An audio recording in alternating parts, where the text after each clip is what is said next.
क्या हुआ जब द्रौपदी ने पांडवों से कहा कि वो कर्ण से प्रेम करती है। महाभारत में रहस्यों की कोई कमी नहीं है। महाभारत के ऐसे ही एक रहस्य है द्रौपदी और कर्ण की अनसुनी प्रेम कहानी, जिसे जानकर आपका होश उड़ जाएगा। लेकिन वीडियो में आगे बढ़ने से पहले चैनल को सब्सक्राइब जरूर करें और बेल आइकन दबाना मत भूलें। जुए में हारने के बाद पांडवों को 12 वर्ष के लिए वनवास में जाना पड़ा था। वनवास के दौरान एक दिन द्रौपदी ने एक जामुन के पेड़ पर एक जामुन का गुच्छा लटकते हुए देखा।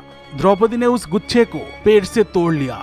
इस बारे में जब भगवान श्री कृष्ण को पता चला तब वो तुरंत द्रौपदी के पास आए। उन्होंने द्रौपदी से कहा, इस फल को खाकर एक साधु अपना 12 वर्ष का उपवास तोड़ने वाले थे। अगर उस साधु को इसका पता चलेगा तो वो पांडवों को भयानक श्राप दे देंगे। ये सुनकर पांडव बहुत भयभीत हो गए। उन्होंने श्री कृष्ण से सहायता मांगी। तब भगवान श्री कृष्ण ने पांडवों से कहा, पांडवों को पेड़ के नीचे आकर अपने सारे राज बताने होंगे। तब वो फल धीरे धीरे ऊपर की ओर जाकर पेड़ में फिर से लग जाएगा और ऐसे पांडव उस साधु के श्राप से बच जाएंगे। भगवान श्री कृष्ण की बात सुनकर सबसे पहले युधिष्ठिर पेड़ के नीचे आए और उन्होंने कहा, पांडवों के साथ जो भी हुआ है उसके लिए द्रौपदी जिम्मेदार है। युधिष्ठिर के ये कहते ही जामुन का गुच्छा 2 फीट ऊपर उठ गया। इसके बाद भीम ने पेड़ के नीचे आकर कहा कि वो धृतराष्ट्र के सारे पुत्रों को मार डालेंगे। ये कहते ही जामुन का गुच्छा और ऊपर आ गया। अब अर्जुन की बारी आई। अर्जुन ने कहा, जब तक वो कर्ण का वध नहीं करेंगे तब तक उनका उद्देश्य पूर्ण नहीं होगा। कर्ण को मारने के लिए अगर छल भी करना पड़ेगा तब भी वो पीछे नहीं हटेंगे। जब अर्जुन ने ये कहा तब वो फल और ऊपर उठ गया। इसके बाद नकुल और सहदेव ने भी अपना राज बता दिया। अब द्रौपदी की बारी आई। द्रौपदी ने कहा, मेरे 5 पति, मेरे 5 ज्ञानेंद्रिया है। मैं अपने पतियों के दुर्भाग्य का कारण हूँ। मैंने ऐसी गलतियाँ की है जिसके कारण आज भी मुझे पछताना पड़ रहा है। द्रौपदी की ये कहने के बाद भी फल ऊपर नहीं गया।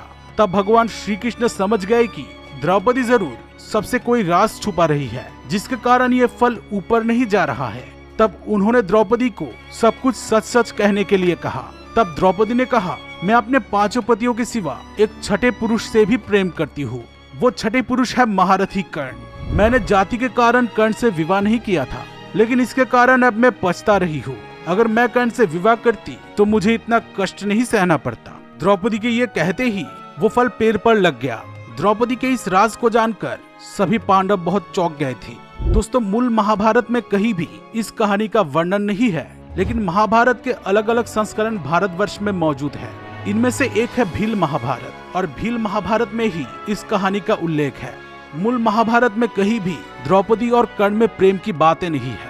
दोनों ही एक दूसरे से बहुत घृणा करते थे। लेकिन मूल महाभारत के अनुसार अगर कर्ण चाहते तो वो द्रौपदी से विवाह कर सकते थे। ज्यादातर लोगों को मालूम है कि स्वयंवर में द्रौपदी ने कर्ण को सूत पुत्र कहकर ठुकरा दिया था। लेकिन क्या आप जानते हैं, एक बार कर्ण ने भी द्रौपदी को ठुकरा दिया था। ये बात कुरुक्षेत्र युद्ध से पहले की है, जब भगवान श्री कृष्ण कर्ण से मिलने गए थे। उन्होंने कर्ण को अपनी असली पहचान बताई थी कि वो कोई सूत पुत्र नहीं बल्कि कुंती पुत्र थे। उन्होंने कर्ण को पांडवों के पक्ष में आने के लिए बोला था। इसके बदले वो ही हस्तिनापुर के सम्राट बनते। पांडवों के बड़े भाई होने के कारण तब द्रौपदी भी कर्ण से विवाह करती। लेकिन कर्ण ने भगवान श्री कृष्ण के इस प्रस्ताव को ठुकरा दिया था, क्योंकि वो अपने मित्र दुर्योधन से विश्वासघात करना नहीं चाहते थे। द्रौपदी महाभारत काल की सबसे सुंदर स्त्री थी जिसे सब पाना चाहते थे। लेकिन कर्ण ने द्रौपदी को भी ठुकरा दिया था, क्योंकि उन्होंने पहले ही सूत कुल के स्त्री से विवाह कर लिया था और वो अपने पत्नी से बहुत प्रेम करते थे। दोस्तों, आपको क्या लगता है, क्या सच में द्रौपदी और कर्ण के बीच कोई प्रेम संबंध था? कमेंट करके जरूर बताएं और वीडियो पसंद आई हो तो इसे जरूर एक लाइक कर देना।